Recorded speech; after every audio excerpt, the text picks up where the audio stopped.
Nang masagsak ni Sehun si Kang Woo paawang nag-ubo-ubo ang mahusay nating artista. Taranta namang paulit-ulit na humingi ng tawad si Sehun, ngunit hinaplos lang ni Kang Woo ang kanyang mukha saka sinabing wala siyang kasalanan. Yutol na saad pa ni Kang Woo na wala siyang alam kung ano ang nangyayari kay Sehun ngayon, gayunpaman nasisigurado niya na malakas si Kim Sehun at makakayanan niya itong lampasan. Nakangiti pa niyang muling hinaplos ang mukha ng lalaki, saka nagpasalamat na naging magkapatid sila sa buhay na iyon. Unti-unting bumitaw ang kamay ni Kang Woo sa mukha ni Sehun at tuluyang bumagsak sa lupa.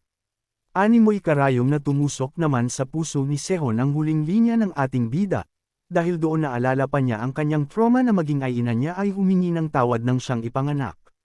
Ang mga salitang mula sa kanyang ina ang animoy sumpa na nakakabit sa kanya, ngunit ngayon naglaho ang lahat ng ito nang marinig ang pinakaaasam niyang salita, ang merong magpasalamat na merong isang Kim Sehun na nabuhay sa mundo.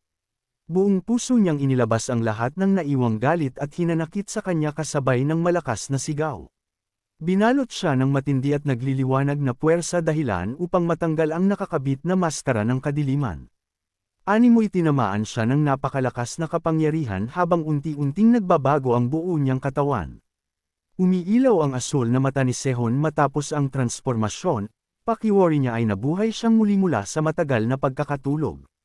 Natanggap niya ang inherent skill na Chi Sword Control, at ramdam niyang ang kapangyarihang dumadaloy sa kanya ngayon ay naiiba sa demonic power na taglay kanina.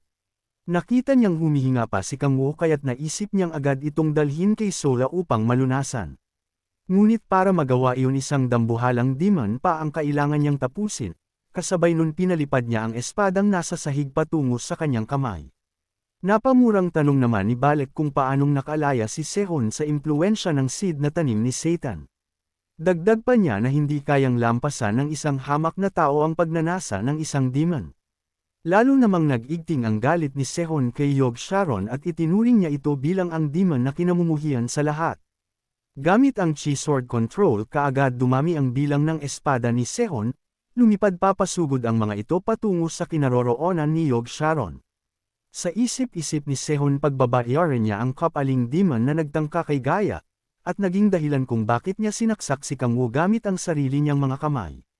Nag-uma pa na enerhiya ang patuloy na bumabalot sa Sword Dragon, at mas pinabilis nito ang pagpapaulan ng napakaraming espada sa kupol na demon.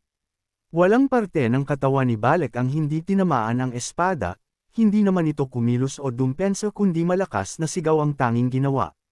Napaluhod pa si Balek bilang bahagi ng pag-arte sa kasinabing hindi niya inaasahang isang hanggal na tao lang ang sisira sa plano ng kanyang Lord Satan. Ginamit ni Balek ang pangmalakasang Evictus para makatakas sa senaryo, ayaw pang paawat sa linyahan ng dambuhalang baboy na sinabing hindi patapos ang kanilang paghaharap ng bastardong si Sehun. Nang makitang papatakas na si Yog Sharon muling umatake si Sehun upang pigilan ito. Isang napakalakas na Heavenly Dragon Single Flash ang kanyang pinakawala na halos bumalot sa buong lugar sa laki nito. Gayunpaman wala itong naging pinsala kay Balek at bago tuluyang maglaho, paalala pa niyang sila pa din ang magwawagi sa huli at ang kalooban ng kanyang Lord Satan ang masusunod. Nakadinig naman ng mahinang pag-ubo si Sehun mula sa malapit, paglingon niya kaagad niyang nakita ang nakasalampak nating bida na tinawag pa ang kanyang pangalan. Nakahinga ng maluwag si Sehun at kaagad na napangiti sa nakangisi din nating bida habang hawak ang pinaghihilam niyang sugat. Sa kabila yun hindi pa din mawala ang pag-aalala ni Sehun sa natamong sugat ng tuso nating bida, kaya't pinaalala niya ang kakayahan niyang mag-regenerate. Patakbong yayakap sana si Sehun kay Kang Woo nang agad niya itong pigilan, saad niya na hindi siya ang dapat na yakapin ito ngayon sabay sulyap sa walang malay na si Gaia. Bigla namang nagsalita ang babae at tinawag ang pangalan ni Kang Woo. Natutuwang nag-usap ang dalawa habang si Kang Woo ay lihim na nasisiyahan dahil tagumpay ang kanyang plano. Nagawang saksakin ng nakababatang kapatid ang kanyang kuya dahil sa demon sorcery, isang haplos ng pagmamahal na siyang nagyuwiyak ng panibagong pagsibol ng pag-asa, at ang pamatay na linya ni Kang Woo ng pasasalamat na naging kapatid niya si Sehun. Ito ang mga naging plot twist sa nilikha niyang kwento upang isilang ang bagong bayani na nakatakas mula sa masasamang demon. Nakangising pinasalamatan pa ng bastardo nating bida ang malaking papel ni Satan na palagi niyang ginagamit bilang kanyang cheat key. Matapos iyon habang nag-ayensayo si Balek at Kang Woo sa lihim na lugar, binati ng ating bida ang dambuhalang demon sa mabilis nitong pag-recover sa pinsalang natamo mula kay Sehun. Nakangiting saad naman ng demon na huwag kakalimutan ng kanyang Demon King kung gaano kalakas si Balek. Siningit din niya sa usapan ang tagumpay na kinahinatnan ng kanilang plano at kung paano siya napahanga ni Sehun na inakala niyang walang binatbat. Mapang-asar na tanong naman ni Kang Woo kung kinabahan ba si Balek na baka midhado siya sa laban nila ni Sehun. Humagalpak naman ng tawa si Balek sa kapagmamalaking saad na kahit pa isang martial artist na sinapian ng martial art god ang makalaban niya, hindi siya ganun kaina upang matalo lang ng isang binata. Sa isip-isip ni Kang Woo maaari ngang hindi pa makaya ni Sehun si Balek, ngunit panigurado walang binatbat kay Sehun ang mid-level Great Demon katulad na lang ni Halpa, Phoenix at Malpas na magiging fried chicken kapag nadaanan ng espada ng Sword Dragon. Para sa tuso nating bida mas magiging perpekto kung meron pa siyang 2 o 3 player na ka-level ni Sehun. Ang balanse ng kapangyarihan sa pagitan ng mga tao at demon ay hindi pa din maipapagkumpara, at kung hindi siya nagtagumpay na pigilan si Mamon paniguradong ang mundo ay sumailalim na sa kamay ng mga demons. 6 na taon pa lang ang nakakaraan ng magsilabasan ng mga player kaya't maituturing na himalang ganoon na sila kalalakas ngayon, inaahan pa ng ating bida ang kanilang paglago sa hinaharap. Ang nais pagtuunan ng pansin ngayon ni Kang Woo ay ang magawang kontrolin ng lubusan ang kapangyarihang mula kay Mamon, at isanib ito sa iba pang aspeto ng kapangyarihan. Gayunpaman dahil hindi nga kayang gamitin ang power of fire kagaya ng paano ito gamitin ni Mamon, hindi pa niya ito kayang isama sa ibang ngunit naniniwala siya na balang araw ay walang hirap din niya itong magagawa. Utos ni Kang Woo kay Balek na ituloy na nila ang pagsasanay.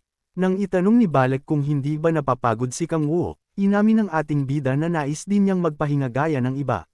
Sa isip ay nakikinita niyang nakikipag-date siya kay Sola, nanunood kasama si Echidna at nakikipaglaro ng video game kay Cha Yeonju. Bago pa man siya bumalik ng Earth ang tanging nais lang ni Kang Woo ay masayang mabuhay, ngunit kabaliktaran ang nangyayari ngayon dahil sa walang tigil niyang pakikipaglaban. Nakangiti siyang magdesisyon na pansamantala siyang magpapahinga, nang bigla na lang mapang-akit na nagsalita si Lilith mula sa likod na nagpatindig sa balahibo ni Kang Woo. Nagningning ang mga matang tanong ni Lilith kung nais bang magpahinga ng kanyang hari. Tarantang binawi ni Kang Woo ang sinabi at kaagad umatras, habang papalapit naman si Lilith at pinapaalala sa kanyang matagal na din mula nang huling magkaroon sila ng oras sa isa't isa. Nahihiyang sinabi pa ni Lilith na marahil namimas na ni Kang Woo ang oras nila nang magkasama. Nang maalala ni Kang Woo ang nangyari sa kanila halos lumuhad siya at magmakaawa sa isip habang sinasabing mag-ayensayo siya na parang asong walang pahinga. Pumabor naman ang tadhana kay Kang Woo dahil malungkot na sinabi ni Lilith na hindi ngayon ang araw para sa kanila, pagkarinig nun nakahinga naman ng maluwag ng ating bida. Salaysay ni Lilith na sa lugar kung saan naglaban ang puwersa ni Lucifer at ang Demonic Order, isang survivor ang naghahanap ng asylum at lumapit sa mga Guardians. Tanong ni Kang Woo kung ang sinasabi ba ni Lilith ay member ng Demonic Order. Sagot naman ng babae na ayon sa nilalang na ito hindi siya membro kundi isang alipin. Napaisip kaagad si Kang Woo nang isiwalat pa ni Lilith na ang mga ito ay mage mula sa Mage Tower.